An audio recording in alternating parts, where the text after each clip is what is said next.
enjoyed it. Yeah. That was not comfortable. It didn't sound good. Oh. It's gonna be me in a second. Oh.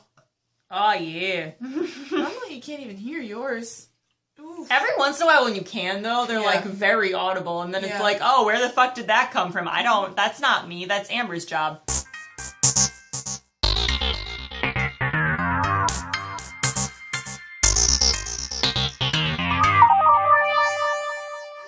Hey, everybody. Welcome back to the Drunken Library. And today we are doing a fucking TBR jar video that's been happening. Never. So we are doing our book of 500 or more pages today, and that is Outlander by Diana Gabaldon.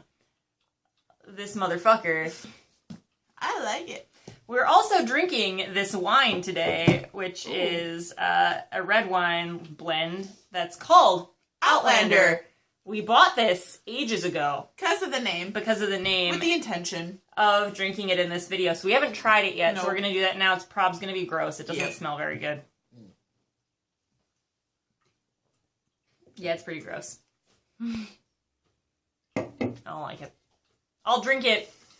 I wish we had some cranberry juice. Oh god, we really need to get some fucking cranberry I don't know why juice. we don't just keep fucking cranberry juice in the house, because it makes everything taste less gross. There's this one time we had this wine that tastes like asshole.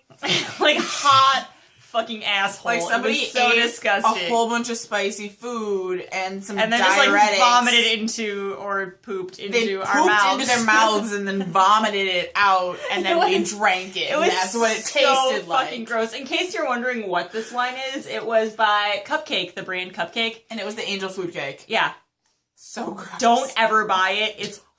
It's the worst thing I've ever put in my mouth. And if you ever decide to not listen to us and be dumb and keep get it cranberry juice in your house. Yeah, like you're gonna need like 2 bottles of cranberry juice per bottle of wine. Yeah, like we were drinking it and we were trying to power through and be champions. Yeah. Like, oh, it's fine, but it like really wasn't. Yeah. And then I was just like, oh, like we've got some cranberry juice in the fridge. Like maybe we could just like cut it with some cranberry juice and try and make it less fucking disgusting. And it worked. It did. So.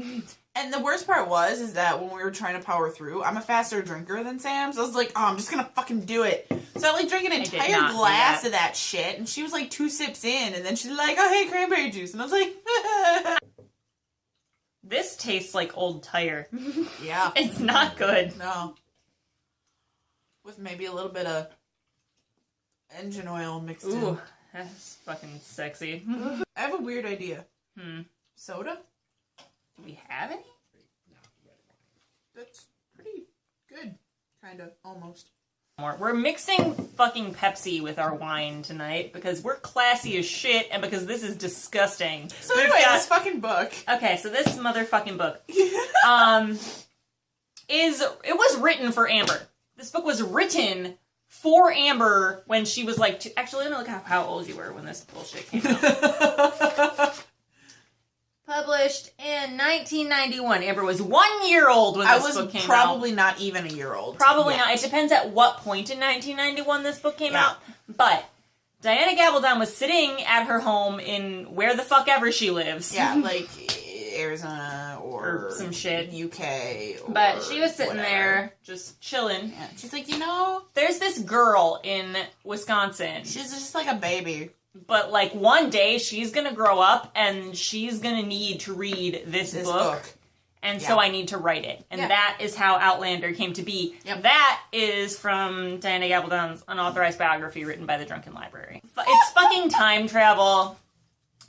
So it's this, like, modern, but not really modern, because it's the 1940s. Right. Woman who gets sucked through time when she's traveling through Scotland. Mm-hmm. With her husband, and she gets sucked back to the 1700s, Scotland, and meets this dude named Jamie Fraser, and they bone a whole lot. So it's like historical fiction meets romance. It's fucking Celtic. It was written for Amber. It was written for me. Ow. That is why. Oh, I'm so sorry. You're stepping on me? I didn't mean it. Bitch. I'm sorry.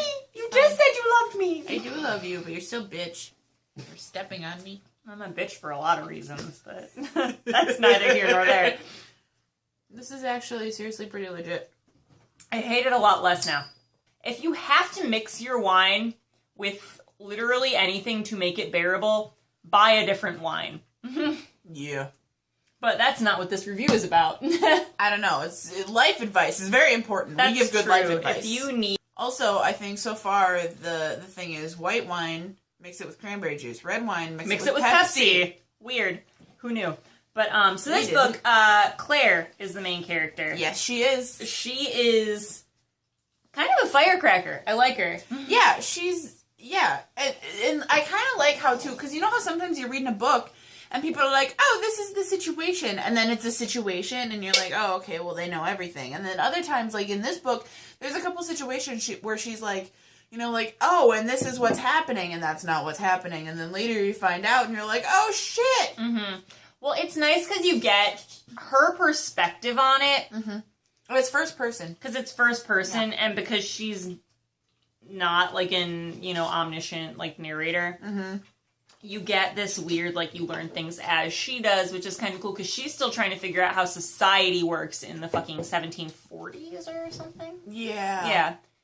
In Scotland, so like she's dealing with, like, Highlanders, and then they meet this fucking officer in the British military who's an ancestor of her husband in, like, present day. Actually the worst. He spends this entire book either trying to do horrible things or actually doing horrible things. Like, there are zero redeeming qualities for this dude. And so I feel like that makes it easier for Claire to, like, let go of her husband in the 1940s little. I think maybe, yeah. Because, like, and the fact is that, like, his ancestor, who's the super twat douche, is, like... Canoe fucker. He's a canoe fucker. He's a canoe fucker. He's, like, they almost look identical. How are you going to have a story about humans without somebody trying to bone somebody else? Right. This book, I will say, is primarily a romance. Yeah. They use sex... Well, partly to, like, make it steamy, but partly as a plot device in this. And it doesn't take away from the story. Yeah. Whereas in some other books, like, it's clearly the plot is just a device for the sex. Yeah. This way it's the reverse. Yeah. This is... I feel like it's written very well. It is. Like, it's definitely primarily a romance story. There's, you know, you get invested in what happens between the people who love each other or should love each other or might love each other or whatever.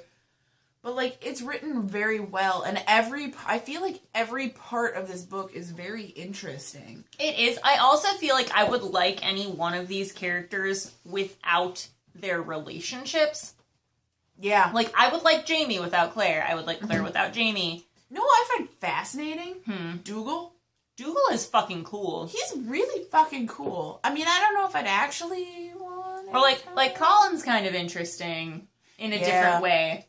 I like them, too, and, like, individually, but also with their brotherly dynamic. Right, there's, like, a lot of interesting relationships and character dynamics in this book, and there's a lot of layers, and I think it's really good. So even if you're not into romance, I think you can find something to appreciate here. Like, and for a while, she was trying to go back to Frank in her modern time, and then for a while, then she was, like... not trying to go back to Frank, but mostly she was trying to get back to Frank until she decided she didn't feel like it anymore. Yeah, until Jamie took her to the Stones and was like, okay, go home, and then she was just like, no, I don't want to. Yeah. Like, make up your mind, woman. I'm really interested in seeing what the fuck is gonna happen. I liked this book, but I feel like there are a couple things that could have been done differently, and I also feel like there are a couple of things that as the series goes on, I have reservations about. Okay. But I'm also much more critical of things in general than most people are. Yeah. I'm personally I'm kind of a dick. And I'm just like, oh, this is so much fun. Ah. Yeah, and I'm just like, but this is weird though. And then Amber's like, damn it, Sam, you're ruining everything. I was like, why are you gonna see this? God. This is our friendship. In a nutshell. Is me being a dick and I stepping on Amber. And Again. And Amber just be like, God damn it, Sam! God damn it, Sam! That's what we do. We have a beautiful friendship.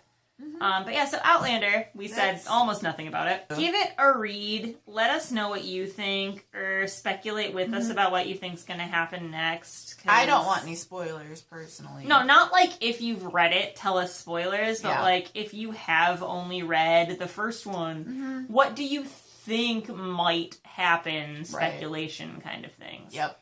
Or spoilers, but don't tell us they're spoilers. Just pretend it's speculation, and then we won't know any better.